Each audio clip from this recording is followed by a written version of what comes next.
Les temps forts de ce parcours, on les connaît, c'est vrai. Il y a d'abord le départ avec, on va dire, avant d'attaquer les alizés, et toute une partie un peu technique, sortie du golfe de Gascogne, longer le Portugal, et puis voilà, les Canaries, les îles à éviter. Et ensuite, on va aller dans une zone un peu plus sympathique. Il y aura des vents portants avec des températures un peu plus élevées. Avant d'attaquer, on va dire, le gros morceau de la course qui sont les mers du Sud. Voilà, l'océan Indien, l'océan Pacifique. Là, on sait que c'est l'enchaînement des dépressions avec pas mal aussi de points un peu compliqués, notamment au sud de l'Australie et la Nouvelle-Zélande, parce qu'on a un couloir un peu étroit entre le continent et la zone de glace.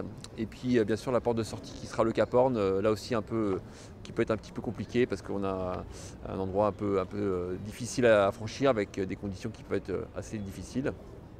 Et ensuite, voilà, une grande remontée de l'Atlantique qui peut être. On a l'impression que c'est la fin, mais c'est toujours très long. On est souvent sur des vents contraires. Et pour finir, voilà, il y a toujours un petit, un petit dessert en général quand on arrive ici à Brest au mois de février. C'est encore l'hiver, donc ça peut être des conditions très, très dures. Pour moi, d'expérience, c'est plutôt quand je rentre dans les mers du Sud, en fait, quand on bascule au niveau des 40e, la température change très vite. En fait, les conditions changent très vite en quelques heures. Il faut vraiment se préparer à ça, il ne faut pas se faire surprendre. Et on passe très vite de température estivale à des températures hivernales. Et puis le RIN tout de suite se change, on change de braquet, en fait, vraiment. Donc ça, pour moi, c'est le début de la haute montagne, c'est le début des conditions difficiles. Et ça va durer 3 semaines et il n'y aura pas de pause. Bonne Espérance, on ne le voit pas en général, mais on sait que c'est le début des mers du Sud. C'est un premier cap bien sûr assez mythique. Leeuwin, finalement c'est le début de l'Australie, mais on se rend compte que finalement l'Australie c'est très grand et on met un peu de temps avant d'arriver dans le Pacifique. Et puis le Cap Horn, oui, là finalement c'est le seul cap qu'on aura peut-être la chance de voir. C'est la fin des mers du Sud, c'est vraiment le cap peut-être le plus emblématique des trois. Ma cellule de routage, je la connais bien, c'est des gens avec qui je travaille depuis très longtemps. Marcel Ventris qui est chef d'orchestre de cette cellule, ça fait presque 10 ans qu'on travaille ensemble sur les préparations de courses. Donc il y a une relation vraiment très, très forte et puis aussi de confiance. Et il sera épaulé par Nicolas Lunven, que je connais bien aussi, qui fait partie du pôle France course au large à Port-la-Forêt, qui est un figariste, qui maintenant fait de l'IMOCA. Donc voilà, il est dans le team depuis quelques temps. Donc voilà, on a une bonne équipe autour d'eux avec des gens aussi que je connais très bien qui seront là pour notamment sur la sécurité et le technique. Donc oui, une cellule dans laquelle j'ai entièrement confiance. On a déjà travaillé ensemble sur la route du Rhum l'année dernière, un petit peu sur la Jacques Vabre aussi parce que Marcel était aux commandes sur la dernière Transat Jacques Vabre qu'on a remportée. Donc voilà, on est prêt à faire feu. Pour la technique, il y a plusieurs choses. Il y a d'abord le suivi du bateau, on va dire contrôle du bateau pour essayer de le garder au maximum son intégrité. Donc c'est Pierre-Emmanuel qui est un petit peu le maître du jeu. Il connaît le bateau par cœur, peut-être même mieux que moi au niveau des détails techniques. Donc ils ont vraiment tout ça en tête à terre, à Lorient. Ils seront basés à Lorient. Et donc moi je vais être en lien avec eux régulièrement pour faire...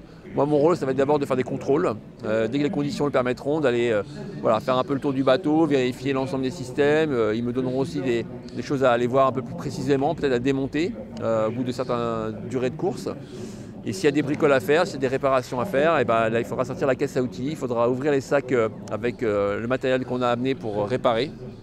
Et là, ils me donneront toute une méthodologie pour essayer de faire le mieux possible, de réparer avec ce qu'on aura à bord du bateau. On a fait des choix, les choix ils sont faits, on ne va pas revenir là-dessus et on fera avec ce qu'on a à bord. Donc ça c'est la première chose. Et puis après, l'équipe technique pourra intervenir aussi, en tout cas dans la cellule météo, pour aider un petit peu sur la performance. Donc éventuellement avoir des informations du bateau. On a pas mal de capteurs sur le bateau, notamment en termes de structure, charge dans le gréement, etc. Donc ils auront plutôt un œil sur la sécurité et voir si par moment il y a peut-être des limites qui commencent à être un petit peu atteintes et éventuellement que ça peut causer des problèmes structurels.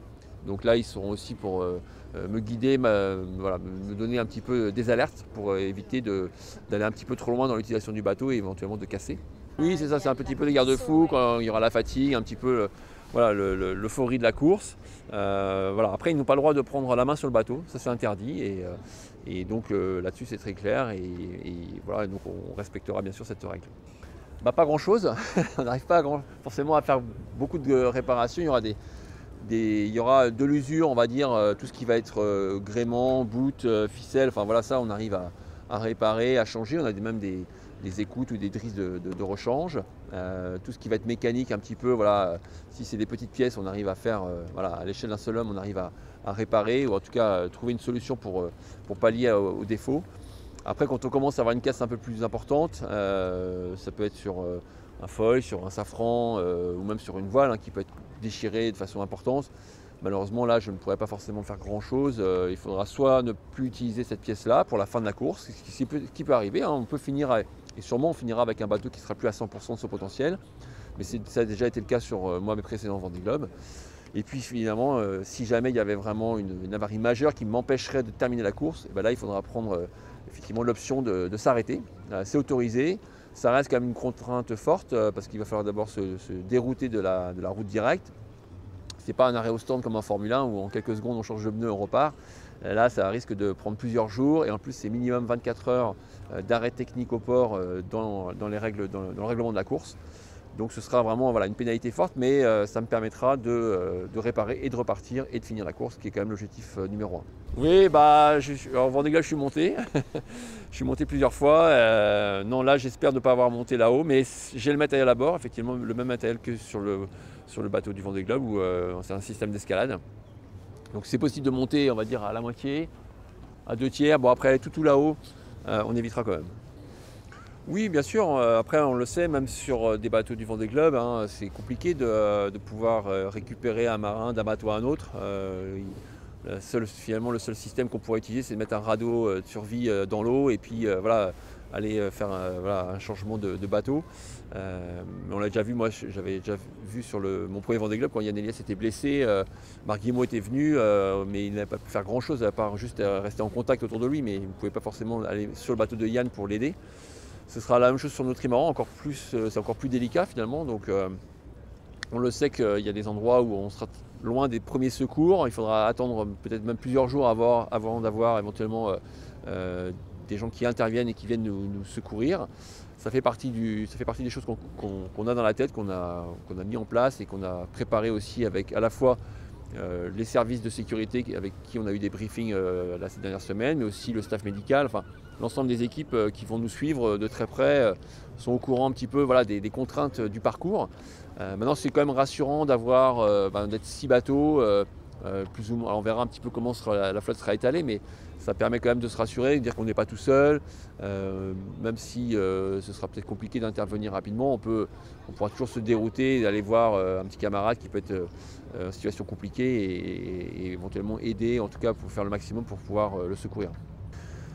Ce qui a changé notamment en plus depuis 10 ans, c'est la vitesse des bateaux. Donc vraiment avec les médecins, on est alerté sur les risques qui ont augmenté, notamment en termes de choc. Voilà, taper à 20 nœuds ou taper à 40 nœuds, c'est pas les mêmes dégâts pour l'intégrité de son corps. Donc oui, il faudra être vigilant à ça. Donc moi j'ai un casque à bord et on nous demande de porter le casque de plus en plus souvent.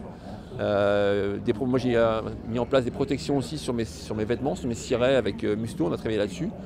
Donc ça fait partie en fait, des équipements qu'on a fait progresser pour éviter justement d'aller se blesser et d'avoir à sortir la trousse de sa pharmacie et d'aller se recoudre ou d'aller avoir un diagnostic un petit peu compliqué comme on l'a vu sur certaines courses en IMOCA où des marins se sont cognés fortement la tête et derrière c'est difficile pour les médecins de savoir comment ça va évoluer. On n'a pas forcément, ils n'ont pas de possibilité de faire un scanner ou de faire un diagnostic très précis.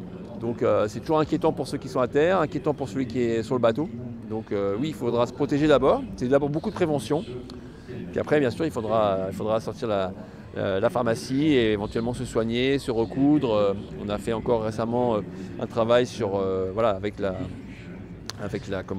graffeuse médicale. Donc c'est un petit peu barbare, mais voilà, ça permet de pouvoir au moins éviter un saignement et rester en vie, ou en tout cas faire du bricolage. Voilà. Nous on est là pour faire du bricolage, on n'est pas des médecins, moi je ne suis pas chirurgien, j'ai pas cette prétention-là devant là, je n'ai pas ce talent-là, mais Mais au moins de savoir utiliser tout ce qu'on a à bord, c'est notre rôle, c'est ce qu'on doit savoir faire. Et puis après là aussi les médecins qui nous suivront H24 seront disponibles et pourront intervenir depuis l'extérieur avec une visio, avec des photos, la vidéo pour nous guider dans comment pouvoir se soigner. Non, moi j'aime bien manger en mer et j'ai amené suffisamment pour toute la course, surtout qu'on est en solitaire et ces machines-là, clairement, physiquement, c'est ces bateaux sur lesquels on se dépense le plus. Moi j'ai fait du Figaro, j'ai fait de l'IMOCA, j'ai fait de l'Orma, j'ai fait un peu tous les bateaux qu'on peut pratiquer en solitaire et clairement sur ces bateaux on dépense énormément de calories, donc il faut s'alimenter pour recharger en énergie et surtout boire beaucoup d'eau parce que on se déshydrate facilement, surtout qu'on va être rapidement dans des endroits un peu chauds là, pour le début de la course. Donc il faut éviter d'aller se créer des problèmes supplémentaires, de perdre en lucidité. Donc oui, c'est important, c'est un élément important. Là aussi, on a travaillé avec à la fois les médecins avec qui on prépare ces courses, mais avec l'équipe, on a l'habitude de ce genre d'exercice. Et donc voilà, je serai vigilant aussi sur ça. Alors après, j'ai un peu tout. Moi, j'ai pas forcément quelque chose qui va être hyper diététique, mais c'est plutôt quelque chose que j'aime manger, qui va me permettre de me nourrir et de m'alimenter, avec quand même des choses assez variées, mais il y a du sucré et du salé. Il y a quelques petits extras comme des petits bonbons, un peu de chocolat pour alimenter un petit peu le quotidien. Oui, non, je ne suis pas inquiet sur la nourriture. Il y a largement ce qu'il faut. J'ai pris 50 jours de nourriture, donc j'espère qu'il me restera durable à l'arrivée. Non, c'est toujours plus compliqué sur ces bateaux-là. Dormir quand on est à 35 nœuds de moyenne, c'est pas forcément un exercice facile. Et surtout, il y a toujours le risque d'avoir le bateau qui peut se lever, les conditions qui changent très vite, et donc le bateau qui accélère fortement ou qui ralentit fortement. Donc on est toujours un petit peu stressé par rapport à ça. Alors il faudra s'habituer à se réhabituer à naviguer sur ces bateaux-là tout seul. C'est pas un exercice qu'on le fait souvent en plus. Moi, la dernière fois, c'était il y a un an, j'ai fait la route du Rhum, donc j'ai passé 8 jours en mer tout seul sur le bateau. Mais depuis, finalement, j'ai fait beaucoup de doubles, j'ai fait beaucoup d'équipage, mais quasiment pas de solitaire, vraiment en vrai solitaire, comme on dit. Et donc là, il va falloir se retrouver un petit peu son rythme à bord. Oui, mes repères de figaristes, de Vendée Globiste, de tout ce que j'ai pu faire vont me servir. Je me connais bien au niveau du sommeil, je sais comment m'endormir, j'ai des techniques, j'ai aussi travaillé sur l'endroit où je vais dormir pour être bien à l'aise et bien confortable. Mais voilà, ces bateaux-là sont quand même exigeants de ce côté-ci aussi, c'est compliqué. Il faudra trouver le rythme et parce qu'on part sur un marathon, donc on ne pourra pas finir comme une route du Rhum, on arrive épuisé et puis on sait qu'il reste 24 heures. Bon, ça se termine, on ira dormir après à l'arrivée, mais là on part pour quasiment un mois et demi et donc il va falloir dormir pendant toute la course. Moi je me sens bien, les conditions sont plutôt sympas pour partir, donc ça déjà ça enlève une certaine pression parce que ça fait un moment qu'on voyait le mauvais temps ici en Bretagne. Donc, moi je m'étais un peu préparé à me dire on va partir, c'est sûr, on va partir dans du mauvais temps, il faudra faire avec. Bon, de voir que le soleil revient, qu'on part au portant, c'est quand même pas désagréable. Ça change un peu des dernières grandes courses qu'on a pu faire. Donc ça permet de partir, on va dire, un peu plus sereinement. Et puis je me dis que on a quand même mon bateau est prêt, mon populaire avec toute l'équipe, on a fait un super boulot ces dernières semaines. Donc moi je suis prêt à aller vivre cette aventure, ça va être une grande aventure, ça va être formidable. Moi j'ai hâte de vivre ça. Ça fait 7 ans maintenant que je suis arrivé lors de mon dernier tour du monde en solitaire, c'était Vendée Globe. Donc j'ai digéré tout ça et j'ai profité d'autres courses, j'ai changé de bateau et j'ai envie de repartir vivre ce parcours-là qui est quand même le parcours le plus complet qui existe et qui va me permettre de vivre aussi toute cette aventure parce que le faire, je l'espère, en moins de 50 jours, ça va changer de ce que je connais. J'ai fait la dernière fois 74 jours, donc c'est un peu l'objectif pour moi de passer un mois de moins en mer.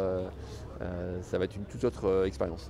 Ouais, alors le record, c'est toujours un petit peu la question en suspens. Maintenant, la météo on ne la choisit pas au départ. Après, on verra ce qu'on aura sur toute la course.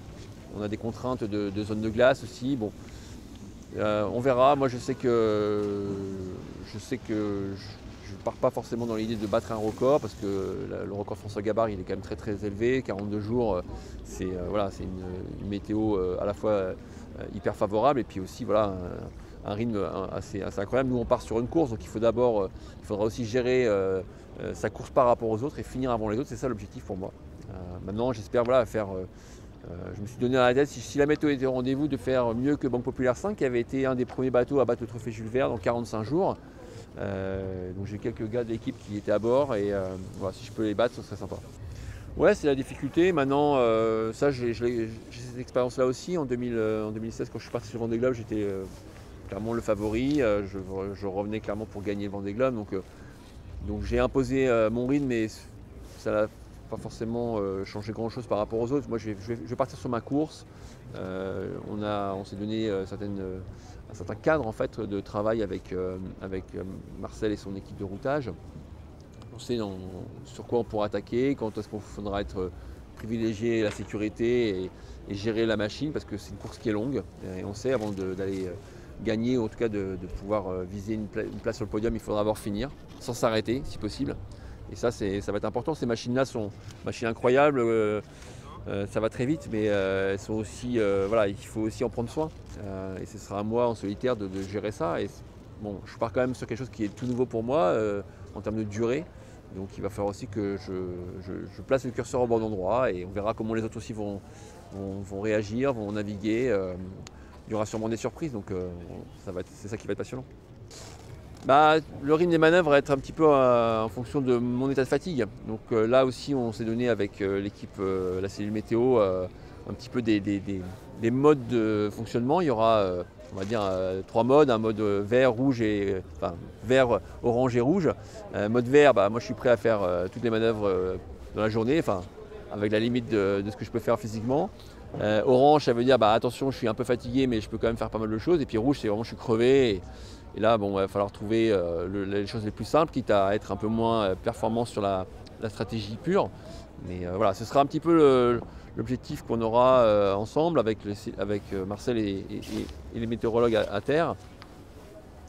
On verra en fonction des conditions. C'est sûr qu'il y aura des moments un peu clés où éventuellement il peut y avoir une transition avec un passage à niveau. C'est ça qui nous inquiète, mais qui peut être, qu'il va falloir bien surveiller. Voilà, on ne peut pas avoir forcément un ou deux bateaux qui s'échappent, ou en tout cas faire partie de cette échappée-là, parce que après ça peut vite partir par devant. On sait que ces bateaux-là, que l'élastique peut vite se tendre et on peut vite avoir une avance conséquente de plusieurs centaines de milles, et ça peut être finalement irréversible. Ok, super. Alors maintenant on va dans le bateau. Ouais. Sur le bateau.